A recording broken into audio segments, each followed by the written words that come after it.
Дали имаше предрасуди, дали бевте поддржани од околината, затоа што на пример ти си постара, па тоа тука на Балканот малце и не е нели секојдневно, па какви мислења има? Прво, затоа што малку не, како да кажам, поголем шеговиец, така ќе се изразам. Прво кога се јави да разговара со мајка му не веруваше дека е вистина. Па побара збори со мене на телефон за да ја потврдам и тогаш почна да плаче затоа што тогаш стана реално.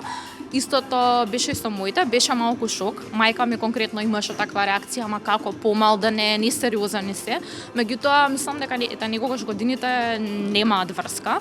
Не е дека имав некоја посебна желба да бидам инфлуенсер, си дојде некако спонтано, бидејќи долги години сум нели во сцената, претежно повеќе позади незе, затоа што морам да признам дека многу повеќе заработувам како човек што ги одржува социјалните медиуми за други брендови и фирми.